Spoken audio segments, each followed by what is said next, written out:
Good evening, and welcome to the Bath Royal Literary and Scientific Institution. Tonight's talk is the first one in a series of three, commissioned to complement the exhibition downstairs entitled Riches of the Earth. Our first speaker is Bennett Hawley, a graduate of the International Honors Joint Degree Program between the University of St. Andrews and the College of William and Mary in Williamsburg, Virginia.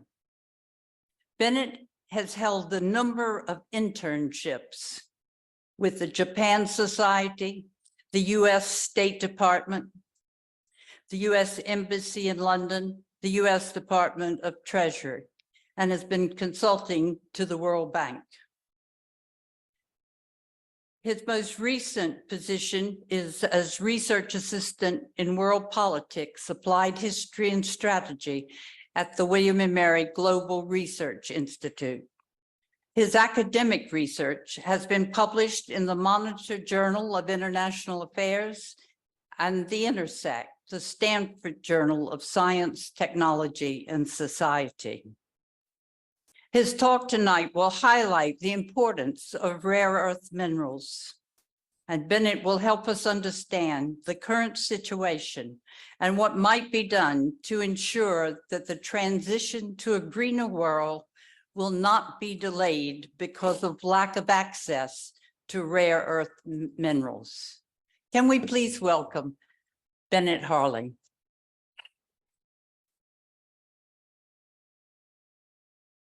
Hello, everyone. My name is Bennett, and it is an honor to be here. We were just talking before, and I recalled that last time I was in Bath, it was July 4th, and I enjoyed the Boston Tea Party Cafe. But I'm excited to be here. It's truly an honor. So tonight I'll be talking about sort of the role of critical and rare earth minerals and the interconnected lenses of environmental policy, geopolitics, and geoeconomics. I'll first sort of demonstrate the importance of critical earth elements and rare earth elements before moving to discuss international trade flows and the offshoring of supply chains, and then also touch upon the environmental, social, and governance concerns, as well as our concerns related to national security. So first off, with the importance of critical earth elements and rare earth elements, I'm sure you're all familiar with iPhones and smartphones. This is probably the most accessible way to sort of begin launching this subject. And I'm not here to sort of tell you that these are great devices and all that, but we've come to sort of view them as essential to our everyday life. And is something that we can't live without. But the typical smartphone contains 29 different elements, and many of them are considered to be rare or critical by governments around the world. 7 rare earth elements are needed to create a color screen, 3 for the glass polishing, 5 for both the phone circuitry and speakers. But before we continue, what do I mean when I sort of distinguish between critical versus rare earth elements? Sometimes in casual conversation, we sort of use them interchangeably, but there is a distinction. So there are first critical earth elements, and the definition does vary depending on what government you're talking about. But the sort of the ones here, I mean, so the International Energy Agency, sort of, for example, includes 50. The US Department of the Interior lists 35, and the UK Critical Mineral Strategy released in March listed 23. So there's some variation. But overall, there's sort of, lithium, nickel, cobalt, manganese, graphite, essentially elements that are necessary for technologies that improve, say, a battery's performance or longevity or energy density. Copper, aluminum, they're necessary for our grids and our electrical networks. So that's sort of the critical earth elements, but a batch of those are the rare earth elements. And they're not actually rare in sort of a geological sense. They're found in abundance in the Earth's crust, but they are not located in concentrated deposits and are quite prohibitive to sort of extract and also quite costly. And so they're sort of rare from a more anthropocentric sense. And it's sort of worth acknowledging how essential they've come to be. I talked about smartphones, but electric vehicles, obviously necessary for our transition to a renewable future, use 6 times more critical earth elements than a conventional car with a internal combustion engine. But the important distinction, of course, here is that these components are used just once during the assembly of the car and don't require constant replenishment. Clean energy technology also requires high levels of mineral inputs. And when compared to like natural gas and coal, some renewable technologies like offshore wind can require as many as 13 times more sort of critical earth minerals per unit of power. And while sort of offshore wind holds the most promise, particularly in the UK and Northern Europe, they do require that 13 times more mineral input. And this is not to say EVs or wind or solar are not viable solutions to climate change, as some members of the US Congress have argued, but to illustrate sort of the unique nature of this challenge that we are confronted with. And just on a personal note, when I was at the University of St. Andrews, it was pretty impressive to see and sort of witness the energy transition unfold as sort of offshore oil rigs were replaced with sort of offshore wind turbines that were in port in Dundee for servicing. So I thought that was just kind of a cool anecdote. Mineral, oh, and then this just breaks that down further and lists some of the mineral inputs there. Military technology also uses high levels of mineral inputs. And you can see here, just sort of this breaks it down by mineral and also type of technology. Jets and tanks and ships all require high levels of mineral inputs. The US Congressional Research Service, for example, notes that a single F-35 Lightning II aircraft requires 920 pounds of rare earths, while a Virginia-class submarine requires 9,200 pounds of rare earth minerals. And we can really see some of the risks associated with the supply chain for some of these, and really most of them are quite at risk. This breaks it out just in a different graphic. This is from the European Commission, but again, just sort of kind of where these pieces fit together. Zooming out a little bit, you know, how do these 3 components, renewables, e-mobility, and defense and space, sort of break out? You can really see, you know, while these are, you know, just 3 of a lot of different sectors that require these inputs of minerals and rare earth minerals, these are the 3 sort of most important that are driving the current spike in demand that we're seeing now. And demand is really going to increase. The International Energy Agency reports that achieving net zero by 2050 requires mineral inputs 6 times above current levels. And when we think about, you know, the energy mix of the future, if there's a greater percentage of wind and solar in comparison with, say, nuclear or geothermal, that sort of the demand for minerals will increase accordingly. A White and Case study from 2021 estimates that by 2050, global production of critical earth minerals is expected to increase by 965% for lithium, 585% for cobalt, 383% for graphite, and 241% for iridium. And the White House expects that demand for critical earth elements will increase between 400 and 600% over the next several decades. So this is obviously sort of a huge challenge that we're confronted with at this point. But we've seen that our supply chains for these minerals have really become offshored. Critical minerals are unevenly distributed across the globe, and that thus necessitates some form of trade in minerals. Importantly, no country can truly become self-sufficient for everything it needs. This is a map from the US Geological Survey of known deposits of critical minerals. And we can see a few areas of high concentrations: Pacific coast of the Americas, Eastern China, South Africa, Australia. Of course, I think there's gaps in this data. Some is still being collected.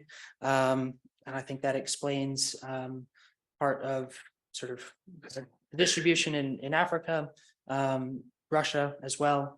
It also doesn't include undersea sort of reserves, which is sort of a more emerging form of mining that we'll get to later. Here's a zoom in on the UK, and the graphic on the right is from the Financial Times, and that offers a slightly different assessment of where future potential for critical minerals could be.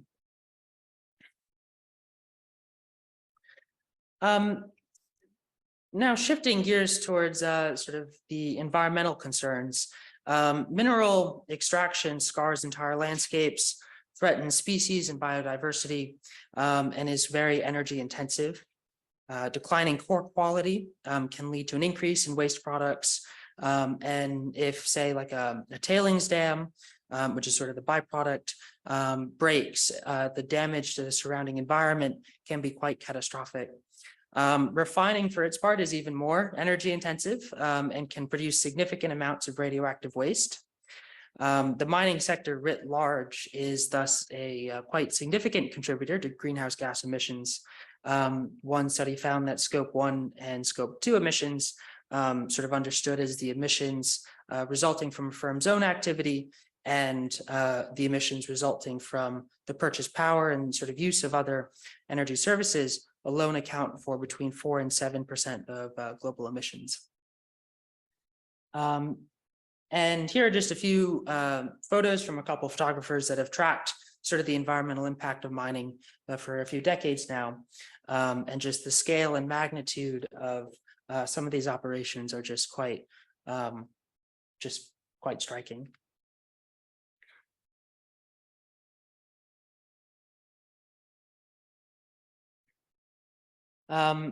However, because of the, despite the presence of a lot of minerals within sort of our own borders in the West, and we've walked away from sort of domestic mining, mining operations, largely because of the high sort of environmental, social, and governance risks that persist across the entire supply chain process.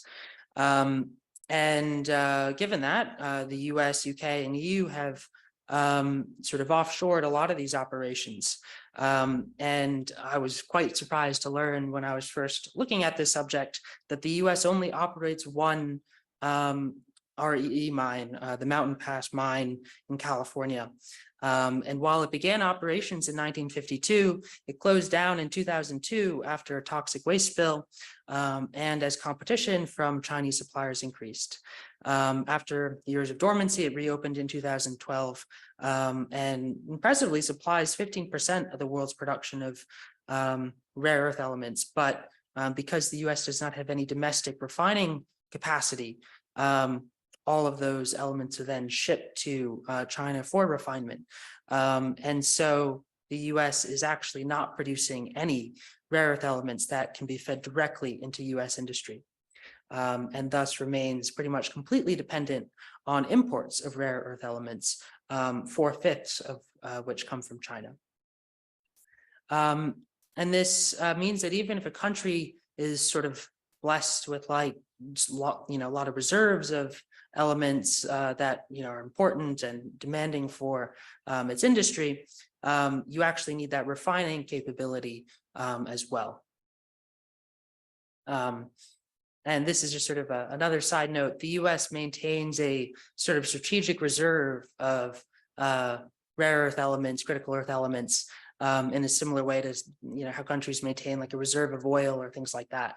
But a lot of those reserves in the U.S. are not refined. So it's kind of funny because the reserve is not very helpful if all that then has to be shipped to China for refining.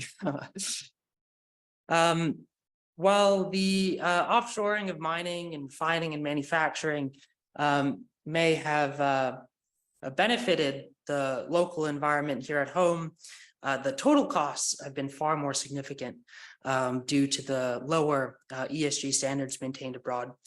This graph from the IEA, we can see that the carbon footprint per unit of production varies dramatically between operations between the EU and China.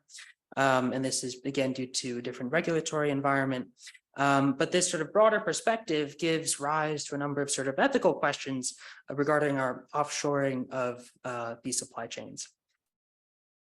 There are, of course, as well, human rights concerns, as mining is sort of associated also with forced and child labor.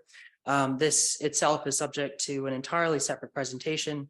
A few of my colleagues at William & Mary have also been looking at this subject in much more depth, particularly Canadian firms, which surprisingly may have the worst track record, which I thought was quite interesting. But as a result of recent research, cobalt has sort of come into increasing focus. More than 30% of cobalt mines in the Democratic People's Republic of Congo use child labor, and all have pretty bad working conditions. Miners, if we can even call them that, work for $1 or $2 a day, have no protective gear or mining equipment.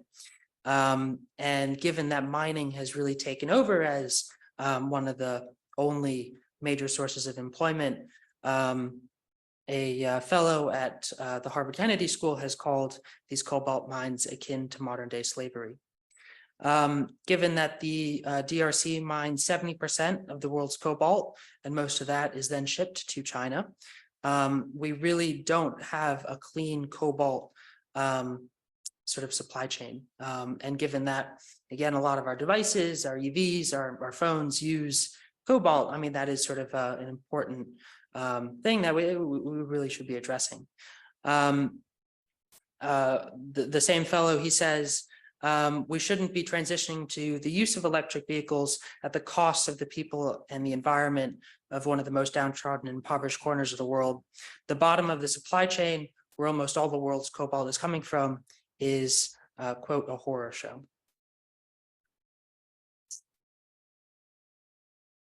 Well, I think I skipped a slide, but it's all right. From the governance angle, mineral wealth has also not always been reinvested for the benefit of society, giving rise to what a British economist has called sort of the resource curse, which is further exacerbated by corruption and bribery. But a new suite of problems has also emerged in recent years, particularly around Chinese financing of mineral projects. Indeed, sort of China has emerged as one of the leading financiers of mining operations throughout Africa. And because the environmental or ESG sort of standards are lower, sort of the offenses and the operations are raise a lot of concerns. But then there's also sort of the separate concern of like debt trap diplomacy, and sort of the idea that the loans and these projects are not economically viable.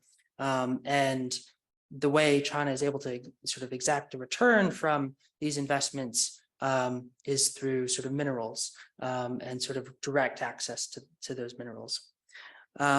A lot more research is being done on this subject at William & Mary. I encourage you all to check out the Global Research Institute for more on that. But as a result of these factors, CEE and REE supply chains have become increasingly international and geographically concentrated. Again, the DRC mines 70% of the world's cobalt. South Africa mines 72% of the world's platinum. But China really does play the biggest role in these supply chains, controlling 60% of global production and 85% of global processing capacity. More specifically, China refines 35% of the world's nickel, 60% of cobalt and lithium, and nearly 90% of all rare earth elements. This slide breaks it out a bit differently, but sort of has the same information. As we can again see, China has a near exclusive control over different parts of the supply chain, including sort of that processing element, which is so important. So pretty much for whatever mineral you're talking about, it all goes through China at some point. For the UK more specifically, China again emerges as sort of a top producer for critical earth minerals, but also Russia and South Africa are key for exporting palladium, the DRC for cobalt, and this brings us to the national security concerns. So why does all this matter? Why do we care that our supply chains are concentrated? Isn't trade supposed to give sort of everlasting peace, and economic interdependence theory would say that? But this dependency on China and Russia represents a concern, pretty big concern for Western economic and foreign policy, given both countries' sort of use of these minerals and energy and exports for geopolitical and geostrategic purposes. In the early 2000s, China began to implement several restrictions on rare earth element exports that included export quotas, export taxes, and these policies were designed to give preferential treatment to Chinese firms using those sources, those inputs. The U.S. Congressional Research Service further notes that China may have sought to use these export restrictions to induce foreign firms that relied on these metals to actually move to China, and in order to help secure those supplies, but then also give China access to the technologies and the products being developed by those firms. As a result of those export restrictions, the overall average price for U.S. rare earth element imports from China increased from nearly $7,000 per metric ton in 2008 to well over $100,000 per metric ton in 2011, a 2,000% increase. And thus the quantity of imports also dropped from 546 metric tons to 323 metric tons, a 41% decline. Going back to Russia, I'm sure a question on your minds is sort of how is sort of the Russia's invasion of Ukraine affecting all of this. Indeed, Russia controls 40% of all mined palladium, which is necessary for cars and engines. And 7% of the global supply of nickel, vital for solar panels, as well as a leading supplier of aluminum and vanadium, which is a steel additive for space vehicles, nuclear reactors, and armor plating. Russia's invasion of Ukraine has disrupted these important trade flows. The US imposed a 200% tariff on the import of metals from Russia that went into effect in March. And but I think more concerningly is given Russia's demonstrated willingness to use its exports, whether it be oil, gas, or food, for geoeconomic and geopolitical purposes, and importantly with China and many other countries lined up to be potential buyers to sort of backfill orders. there is really little stopping Russia from further restricting exports to the West.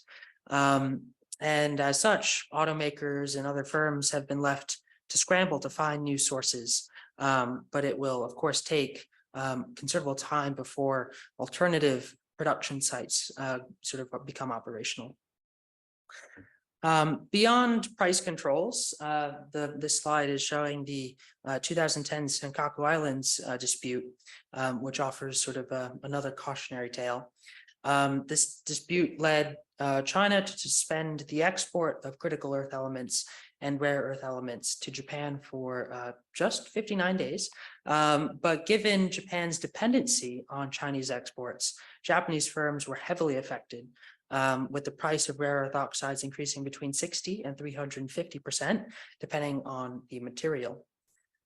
Given the return of great power competition and the increasing possibility of conflict over Taiwan, mistakes, whatever's the cause, there's an acute concern that China could again sort of restrict these exports to either the US or its allies and partners, to impose costs on the American economy and influence US foreign policy. I think it's just in sort of conversations that I have with sort of a lot of another big element of my research is focused on Japanese security policy, and this is cited as one, like, a key critical juncture for Japanese policy. But beyond sort of China and these sort of larger concerns, the concentration of supply chains to just a few countries also opens up concerns just about, other destabilizing factors, regulatory changes, civil unrest, civil war, environmental factors, mining disasters, and trade wars. And so just you have all your eggs in one basket. That's not usually a good tactic. Oh, I think I have fallen behind my slides here. My bad. At a macro level, though, these challenges should not be thought of as new. As a society, we've always struggled with energy security. This is from the Arab-Israeli War, these photos, which caused sort of the 1970s oil crisis, and that resulted in skyrocketing prices and fears of global recession. I think, we've seen sort of different forms of that play out, even with Russia's invasion of Ukraine. Society has responded in different ways. Back then, people rode horses, and then in response to Russia's invasion, for those up on social media, this was a very popular video that was distributed as well. While renewables are thought of as an important solution to improving a country's energy security to prevent things like gas shortages and things like this from happening again, they really just are a different type of energy security challenge, and I think that's important to acknowledge. They're not quite a silver bullet, but are again, there's sort of the age-old question of energy security that also emerges with renewables.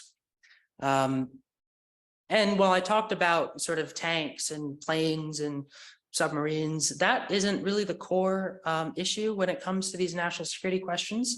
I think the core of it is really about sort of the question of like energy security and the inputs necessary for maintaining production and the inputs for industry.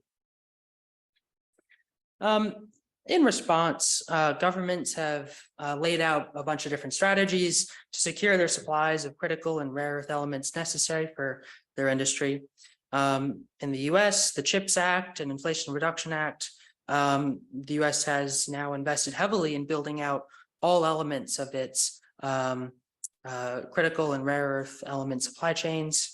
The UK has done so as well. They have just come out with a strategy that also seeks to accelerate domestic capability by increasing production capacity and refining and manufacturing as well as rebuilding skills in minerals and mining, as well as developing a circular economy. The UK strategy also emphasizes international cooperation and supporting research and development cooperation, and also efforts to enhance international standards and best practices related to ESG performance in the sector. It was also interesting, more unique to the UK, because those all kind of sound quite general, like all countries kind of are doing that.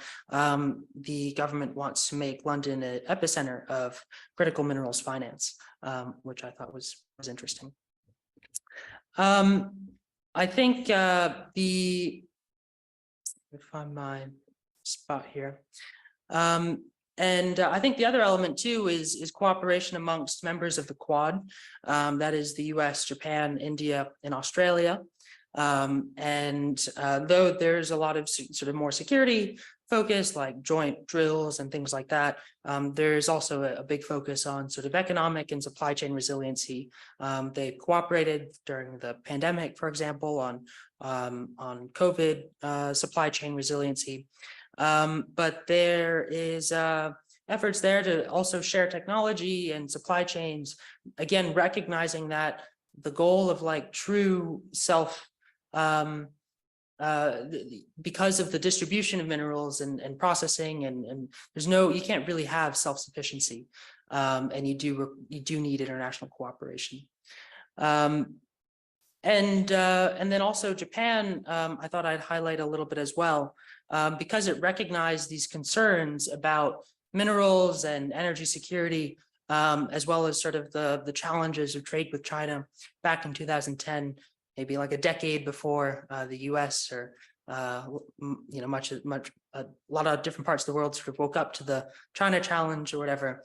They've had a decade to really prepare and sort of re-examine their trade practices, and they've been somewhat successful.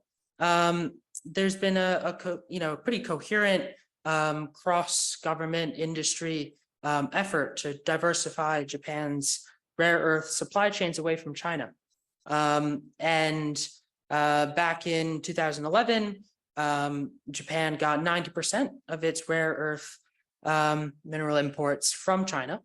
But in 2021, that dropped to 58%, which is pretty remarkable progress, given sort of what we now know about sort of the concentration of these supply chains in China. And they've achieved this remarkable progress really through sector-specific subsidies, as well as cooperation, particularly with Australia, India, and sort of even new innovation and technology. And Japan is now a pioneer of deep sea mining, which, though they've still got several kinks to really make it commercially viable, interestingly, the pipe that is used to like extract the sludge of minerals from the ocean floor is too short, and they can't figure out how to make that long enough. But they hope it's a more environmentally friendly approach, and would also open up, completely new avenues for mining. But what does the future hold? I mean, perhaps it involves improving the conditions for domestic mining and refining, but that of course brings with it the ESG concerns that I've touched upon, and that will be controversial. I mean, even having sort of wind turbines in a community is brought, is a significant controversy itself, with the whole "not in my backyard" movement and things like that. Maybe countries need to bolster their national mineral stockpiles like we do with oil. But as I mentioned at the beginning, some current practices around that don't make so much sense without the other components of the supply chain. Additional research and development probably should also be funded. I think while it's not the silver bullet, efforts to look into recycling these minerals as well could build some resiliency, but I think the calls for sort of truly, relying 100% on recycling, those estimates are like, that's not really quite achievable in the near future. But whatever the sort of collective package of responses that governments choose to pursue, whatever that is, I do think international cooperation amongst partners and allies must be at the center of that approach. And we can get into sort of some criticisms I have of like US policy in this regard, but maybe we'll leave that for the questions. So thank you. I'm happy to take questions and also just open up the floor for more general discussion. Yeah, thank you.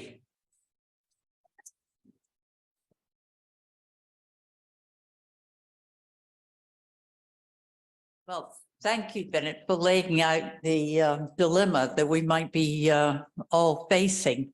Hopefully. Okay, our next talk in this series focuses on the mining element, and we have someone coming from the Camborne School of Mines to tell us about that aspect. And Bennett has, I think, given us a lot of really hard data and interesting things to think about in terms of our position today in the world. When it comes to becoming a greener world, we're going to need these minerals. And will we have the policies to pursue this hope for improving the climate when we're so, at the moment, it looks like underdogs in the rare earth minerals. So thank you very much.